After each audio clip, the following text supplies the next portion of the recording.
Vamos começar, então? Todos apostos? Hoje é a dona Célia? 28. 28. Pode começar. Também? Tem alguém falando, né?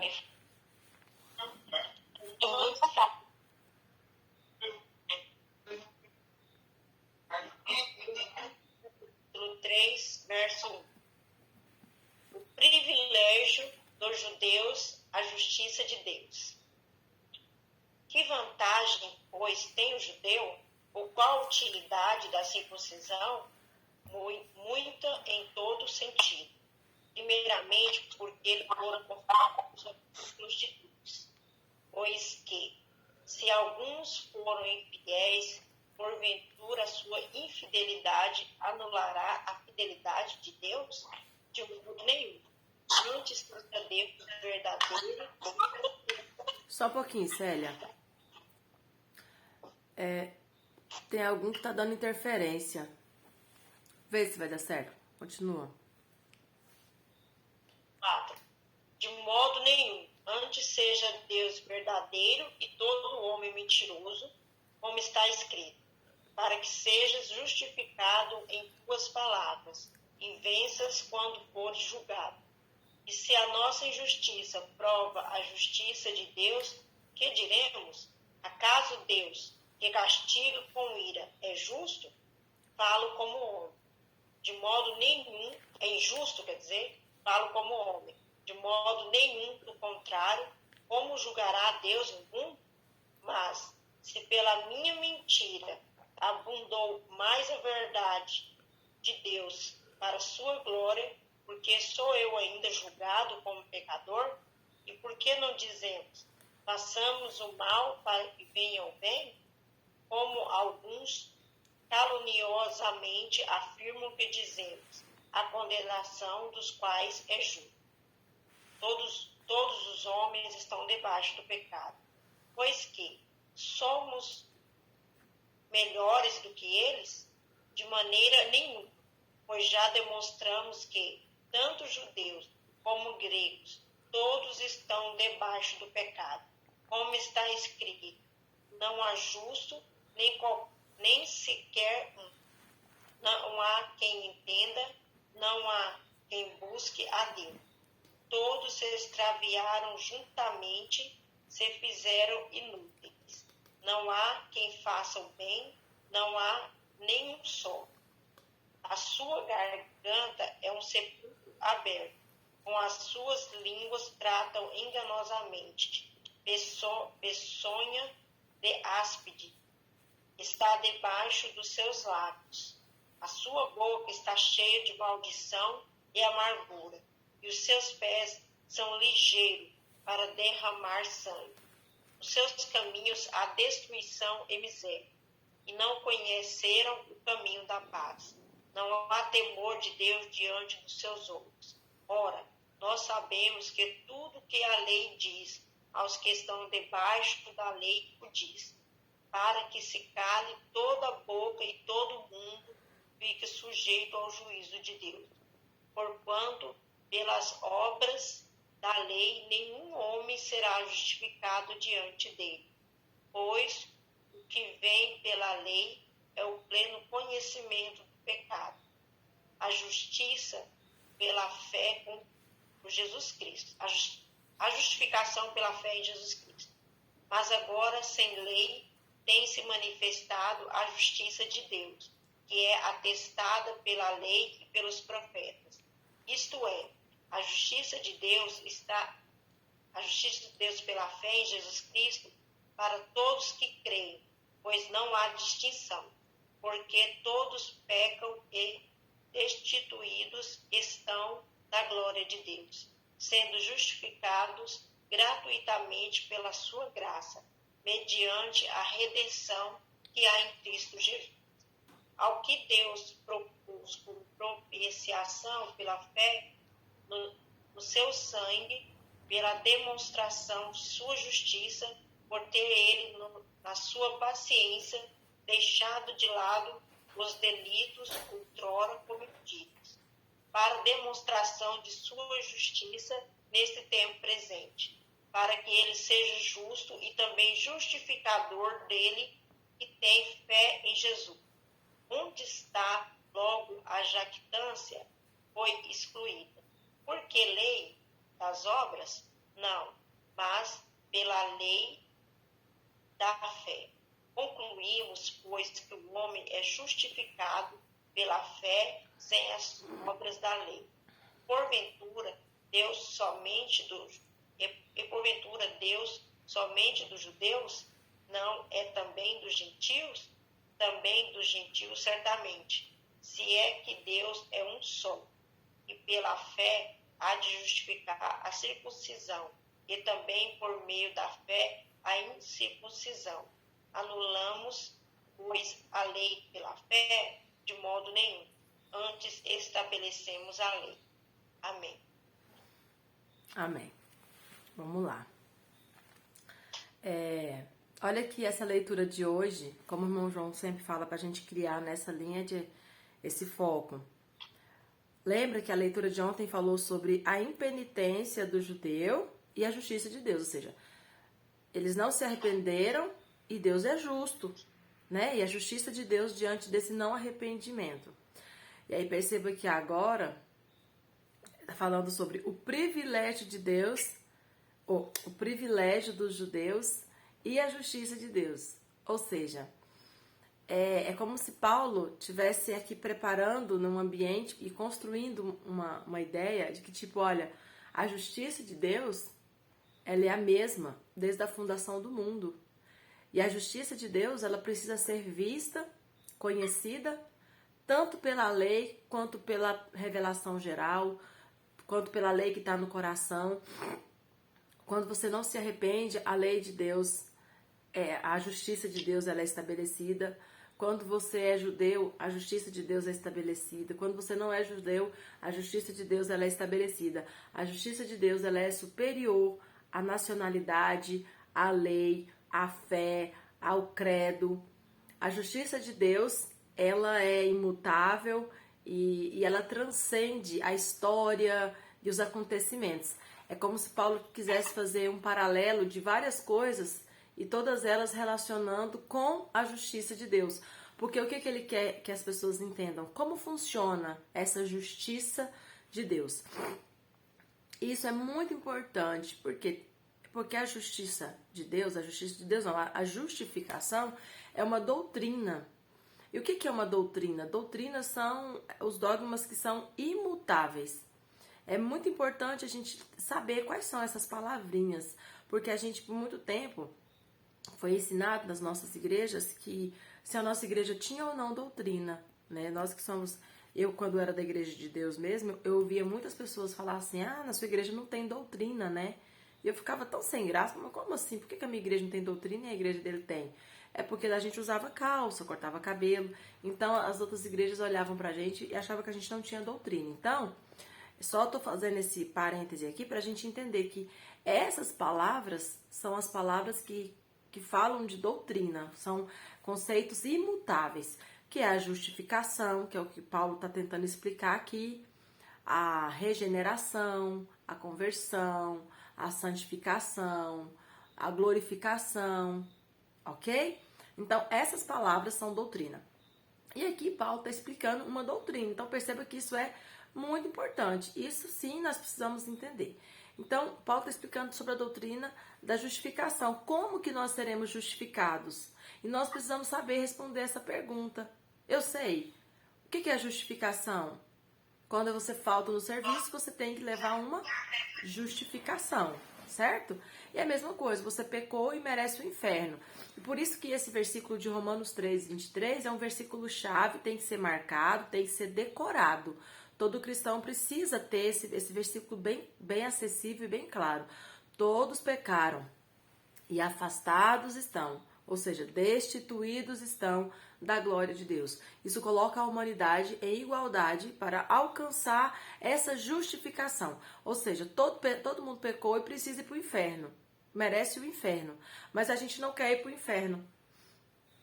E aí entra a justificação. É como se nós estivéssemos levando essa justificativa no serviço ou na escola, né? Quando a gente era criança, que a gente faltava, a gente levava, não, eu estava no dentista. Aí a gente leva o papel. A falta não é abonada. Ela não se transforma em presença, porque você estava ausente. Mas ela é justificada. E quando você precisa, né, de usar aquilo, tem um papel que diz, não, ela faltou, mas foi por um motivo. Então, a gente usa esse mesmo princípio na nossa justificação pela fé. A gente merece o inferno, mas aí Jesus pega esse papel, leva diante de Deus e fala assim, olha, ele pecou, ele merece o inferno, mas tá aqui o papel, ele creu que o meu sacrifício é suficientemente capaz de substituí-lo. Então, ele não precisa mais ir para o inferno, não por causa desse pecado que ele acabou de se arrepender. Deu para entender? Então, isso é a justificação. A justificação é pela fé em Cristo Jesus. E é isso que Paulo quer sempre deixar bem claro. Por quê? Porque para o judeu, a justificação ela era alcançada através de que forma? Através do cumprimento da circuncisão. Sim, da circuncisão e de todo o cumprimento da lei, né? Do sacrifício, né? De fazer parte do povo judeu. E aí Paulo vem... Talvez eles tinham esse pensamento porque, assim, a lei era uma forma de arrependimento deles, será que não? Não, mas era isso que a gente vem sempre falando. A lei era uma maneira de mostrar para eles onde estava o pecado e fazer o sacrifício era uma forma de mostrar para Deus o arrependimento que já estava no coração. Entendeu? A necessidade é de que primeiro houvesse um arrependimento e tivesse como reparar esse pecado. A lei veio como essa possibilidade. Ah, você se arrependeu? Então eu vou te dar uma chance de mostrar que você se arrependeu. Então o sacrifício era para isso. Era para mostrar o que já havia acontecido no coração. Por isso que lá na frente, né, vai acontecer o que acontece, né, de Hebreus nos explicar por que Deus não quer mais sacrifício. Deus não permite que se volte mais os sacrifícios. Por quê? Porque o sacrifício de touros e bodes não eram suficientes para perdoar pecados, mas era o arrependimento no coração. Então, Hebreus ele fala muito claramente sobre isso. Deus ele não se agradava de derramamento de sangue de animais inocentes. O que ele queria era o arrependimento no coração. Bom, vamos voltar. Então, aqui, só construindo essa ponte, né, que eu achei interessante. A impenitência, ou seja, a falta de arrependimento e a justiça de Deus. E agora Paulo vai falar sobre o privilégio dos judeus e a justiça de Deus. Qual que é o privilégio dos judeus? Aí ele começa dizendo, que vantagem tem o judeu? Qual a utilidade da circuncisão? Ou seja, qual é o benefício do judeu em ter a circuncisão? E lembra quando a gente fala de circuncisão, Paulo não está falando da circuncisão em si, do ato físico. Paulo está falando de algo muito maior, que é o quê? O pacto, a aliança, ser escolhido como povo de Deus. Isso implica muitas outras coisas, não só a circuncisão, tá bom? Então sempre tenham isso em mente quando Paulo fala que vantagem tem a circuncisão, não é só a circuncisão. Que vantagem tem vocês serem herdeiros de todo esse pacto, de toda essa aliança, de todo esse código de leis perfeito que Deus deixou, que era um código de leis invejável, que nenhuma nação tinha, de tão perfeito, de tão amarrado, né? Quando você observa que Deus pensou em tudo. E qual a vantagem de ser esse povo? Aí ele fala muita vantagem, e em todos os sentidos. Primeiramente porque lhe foram confiados os oráculos de Deus, ou seja, vocês têm uma vantagem muito grande, e é isso que a gente sempre fala, né? Eles foram escolhidos sim, porque primeiro vocês receberam os oráculos. O que é oráculo? É palavra profética, né? Uma palavra assertiva, uma palavra que não tem possibilidade de erro. Isso é um oráculo. Então, vocês receberam essa palavra. Então, vocês já estão na frente. Aí, o que mais? Aí, do versículo 3 ao 4, ao 6, eu não entendi muito bem. Eu quero que vocês me ajudem aqui, ó. Aí ele fala assim, o 3. Pois que, Se alguns foram infiéis, porventura a sua infidelidade anulará a fidelidade de Deus? Aqui, provavelmente ele está querendo falar assim, não é porque alguns não foram fiéis nesse pacto que Deus vai anular a fidelidade. Por quê? Porque ele fez o pacto com um povo. Não foi com um ou dois, foi com um povo. Então, se há alguém dentro desse povo que ainda é fiel a esse pacto, Deus permanece fiel na sua parte nesse pacto. É mais ou menos isso, né? Eu fiquei em dúvida nesses trechos aqui com o que Paulo quer dizer. Aí olha o 4. De modo nenhum, antes seja Deus verdadeiro e todo homem mentiroso. Ou seja, ele está enfatizando que Deus jamais vai mentir. Todo homem pode mentir, todo mundo pode quebrar a sua parte no pacto, mas Deus ele nunca vai mentir. Como está escrito, para que sejais justificados em tuas palavras e venças quando fores julgado. E se a nossa injustiça prova a justiça de Deus, o que diremos? Acaso Deus que castiga com ira é injusto? De modo nenhum. Do contrário, como julgará Deus o mundo? Eu não entendi o que Paulo está querendo dizer aqui.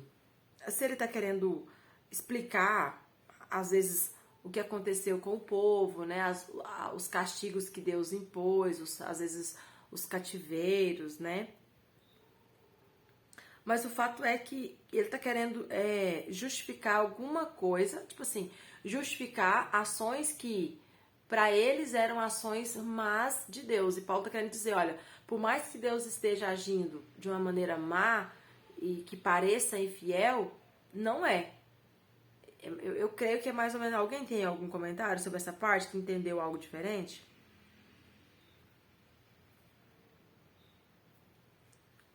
Não? Então vamos continuar. Oi. Pode falar depois, no final, quando a gente for falar sobre o todo. Quando a gente falar sobre o todo, a gente fala sobre essa parte aí. Uhum. Tá, então vamos lá. E aí, assim, é dentro daquilo que a gente está trabalhando, daquele contexto global, o todo. Tá. Ele está falando assim.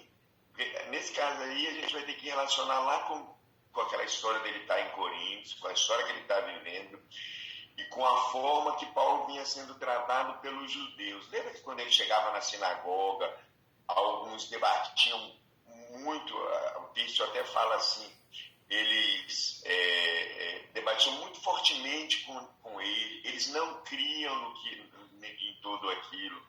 Aí, mas mesmo assim, quando Paulo saía daquela cidade, ele ia para outra cidade, o primeiro lugar que ele procurava era sempre a sinagoga. Sempre o judeu. Por quê? Porque ele sabe que primeiro, ele até fala aqui, primeiro é para o herdeiro, o tesouro, que é a palavra de Deus, a promessa de Deus, esse é o tesouro, é sempre para o herdeiro. Agora, se os herdeiros não acreditaram, não aceitaram e não acreditaram, isso não tem problema. Toda vez que Deus vier, Deus sempre oferecerá primeiro para o herdeiro. Por isso que ele fala, qual que é o privilégio que o judeu tem? O judeu tem o privilégio de sempre primeiro para ele. Agora, infelizmente, pela incredulidade dele, aí agora eu vou para outra cidade. Eu vou deixar de procurar o judeu? Não, porque a palavra de Deus é sempre a mesma. Que é seu, meu filho. É para você. Foi para você que eu prometi. Foi para vocês. Vocês são uma descendência física. Mas, aí que ele fala assim, agora se eles não quiserem, Deus é mentiroso, Deus vai deixar de cumprir a sua parte no trato, que é oferecer para ele? Não, Deus vai... pelo menos, se a gente concorda ou não, quando nós nos inserimos nessa história, é outra história. Mas essa é a visão de Paulo. É isso que ele está dizendo. Tá. Aí. Vamos então encerrar aqui. Vamos encerrar os versículos, depois a gente faz um apanhado geral. Aqui nessa outra parte, o título que fala, todos os homens estão debaixo do pecado.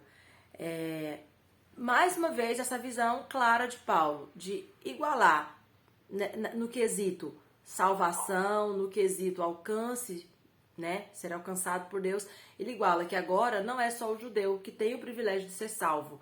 De ser salvo, eles não tinham essa noção ainda, irmãos, como a nossa, de salvação e tal. Mas a salvação era muito vista pelo judeu como ser abençoado, né? Então, essa expressão ela é mais presente no Novo Testamento. Jesus que trabalha mais essa questão. Então, para eles era ser abençoado, né? Ser guardado por Deus, escolhido por Deus e ter Deus como seu Deus. Então, Paulo ele vem e coloca o gentil igual.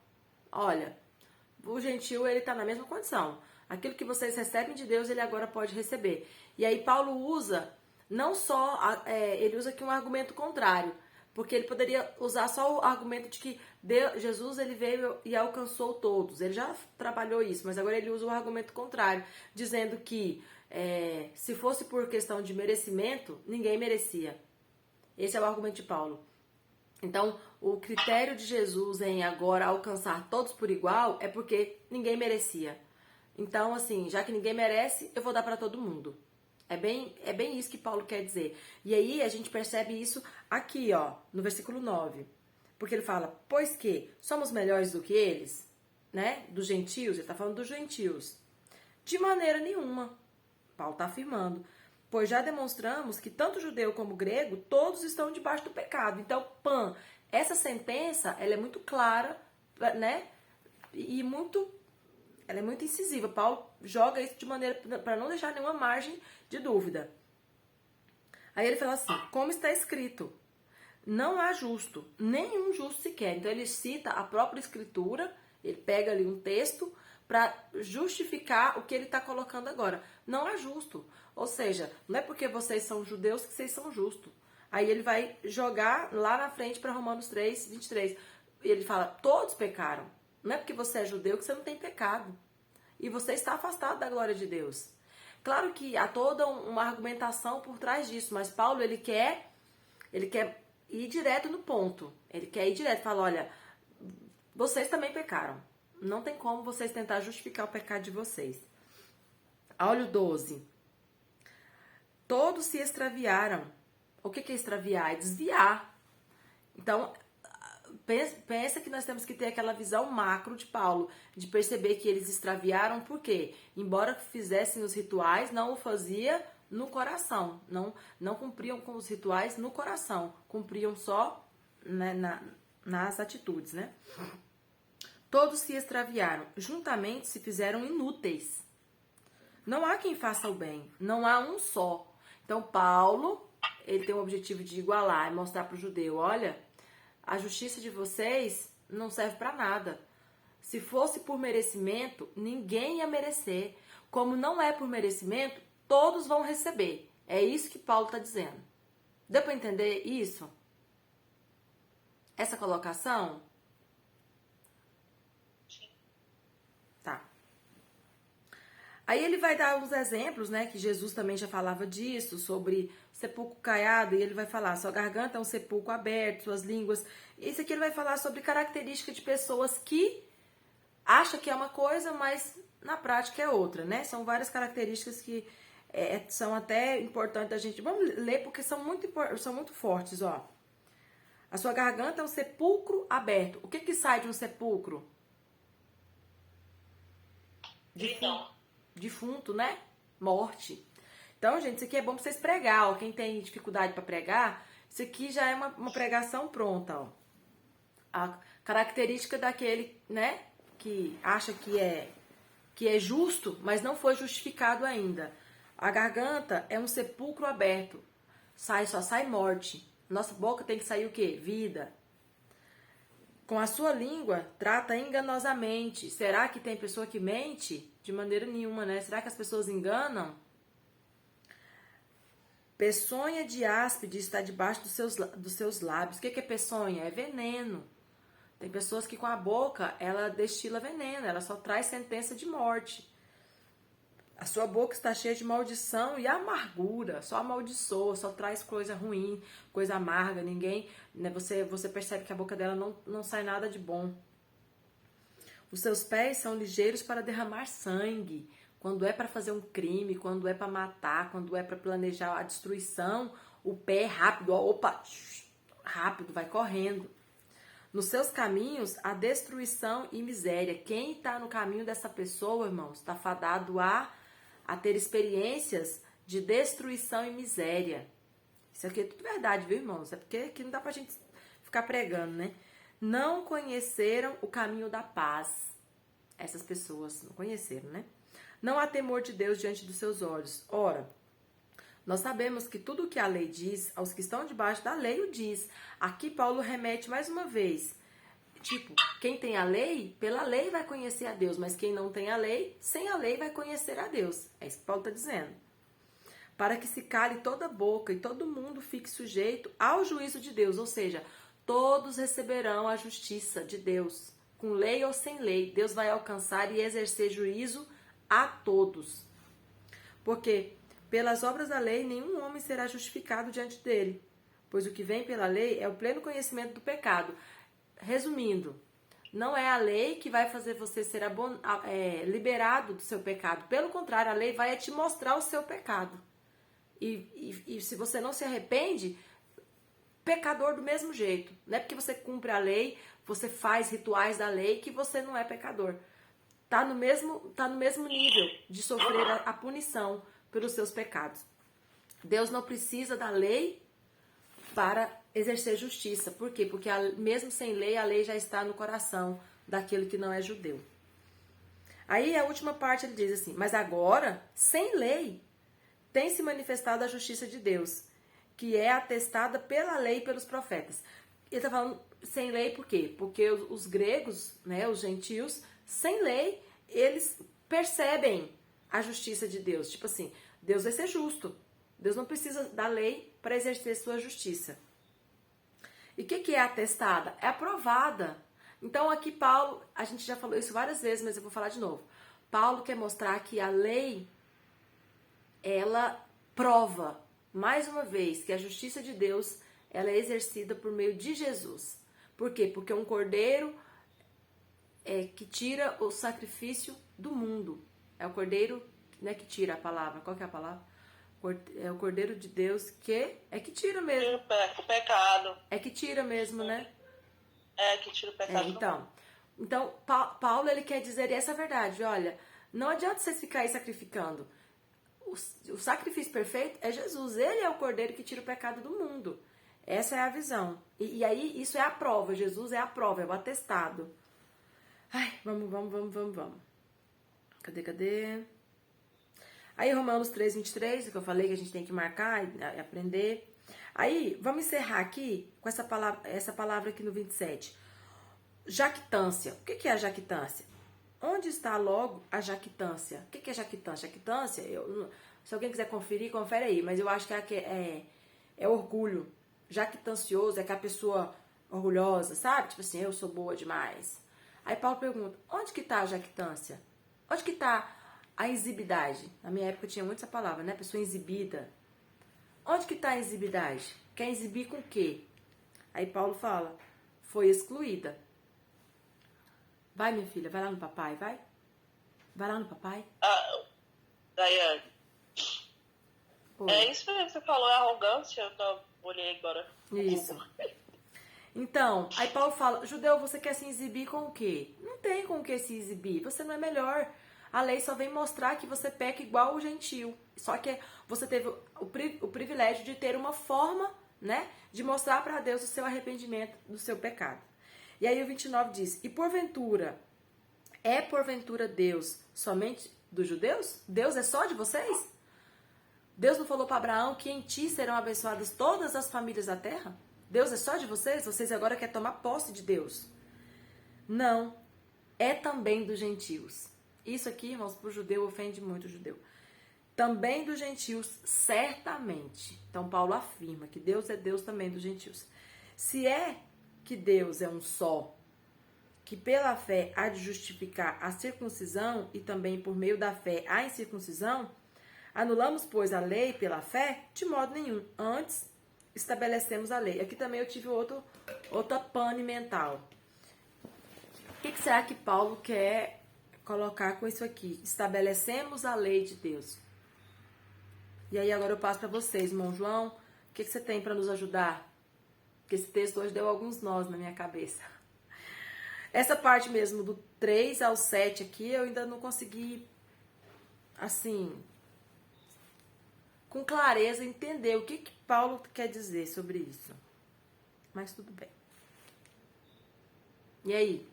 Daiane, eu penso assim, né? A Célia, que é professora de língua Irmão João, portuguesa, peraí. alguém vai nos socorrer. Você tá com dois. Você tá com dois aberto. Fecha um que tá dando interferência. Peraí. Aí. Fechou? Tem dois ainda. Tinha 3, eu acho. Você tá com medo mesmo, né? De cair a conexão. Aí, agora sim. Então, a Célia, que é a nossa professora de língua portuguesa, que pode melhor nos ajudar nisso aí, né? Que tem uma expressão que a gente usa, muito comum, que a gente usa, mas que talvez é mais usual para a Célia, porque ela trabalha com isso. Por isso que eu me recordo disso. Fala assim, o texto, ele há que ser compreendido sempre dentro do contexto. Porque um texto fora do contexto é um mero pretexto. Sim. Né? Por quê? Porque daí a gente pega, às vezes, um texto da Bíblia fora do contexto que ele é produzido, e aí a gente pode produzir o que quiser. Aquele negócio de pegar um trechinho e, às vezes, a gente produz alguma coisa que é totalmente fora. 17:5, ele fala assim, ó, mas os judeus, movidos de inveja, ó, tá falando do judeu que é de gente invejosa, tomaram consigo alguns homens perversos. Olha a visão que ele está tendo. Naquele momento, o que ele está vivendo, qual que é a vivência que ele está quando ele escreve essa carta. Aí se você for lá mais um pouquinho, em Atos 17:13, mas logo, aí ele estava em Tessalônica, tudo região da Grécia, lembra sempre isso, mas logo, a Grécia que estava sob o domínio de Roma, mas Roma não aniquila, não destrói a cultura local, tanto que a gente vê aquela briga lá em Éfeso, que é sobre a Diana, então, ó, aí lá no Atos 17:13, mas logo, os judeus, eles saíram de lá do local que eles estavam e foram para Tessalônica. Os judeus souberam que a palavra de Deus também era anunciada por Paulo em Bereia e foram lá e excitaram multidões.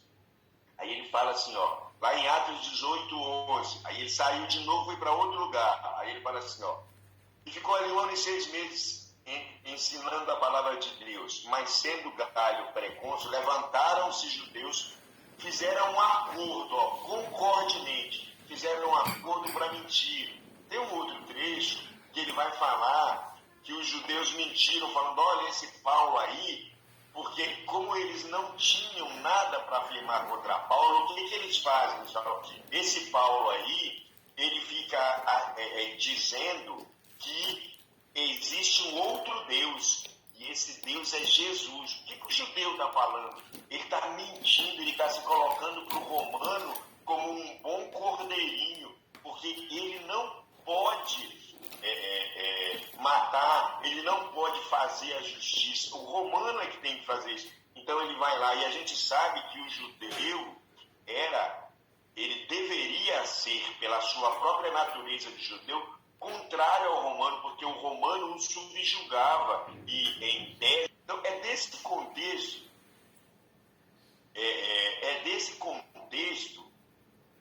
que a gente tem que tirar o sentimento, a compreensão de Paulo do judeu. Ele fala assim, nossa, por isso que ele fala assim, e se alguns pecaram?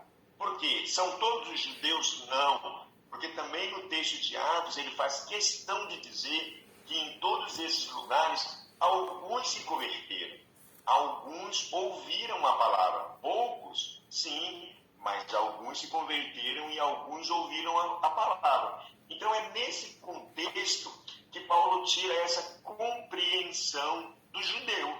E é isso que ele está falando aqui. É exatamente disso.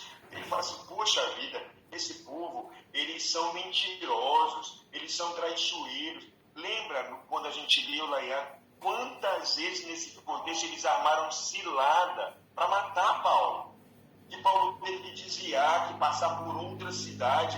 Por isso que ele fala assim, eles são rápidos em querer derramar sangue. Eles são rápidos nisso. Deixa eu fazer uma pergunta. Matar, em querer... Então, desculpa, né? Não, já... Só para terminar, então é sempre dentro desse contexto.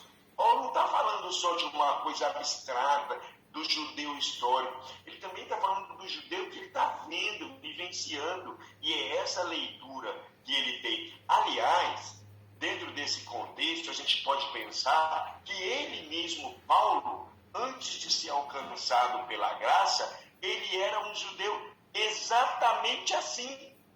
Ele era o judeu que perseguia, ele era o judeu que no dia que ele teve um encontro com Jesus na estrada de Damasco, ele já tinha aprendido, levado à prisão. O texto de Atos nos dá conta disso. E aí, o que ele viu? Quando ele encontra com Jesus, ele estava indo para a cidade de Damasco exatamente para fazer o que ele fazia. Então, ele próprio era assim, e ele também vê isso nos outros judeus, porque ele tinha vivenciado isso. E assim, eu queria que a gente entendesse, como se nós estivéssemos agora na sala e nós fôssemos psicólogos. E a gente estivesse tentando entender a cabeça de Paulo quando ele produz o texto. Por quê? Porque é nesse contexto que ele produz o texto. Então é exatamente essa a visão que ele está pondo do judeu aqui, ó, nesse contexto. Ele está dizendo, olha, muitos judeus, eles não acreditaram, mas isso invalida a promessa de Deus, isso é importante. Por quê? Por que Paulo faz isso? Vamos entender.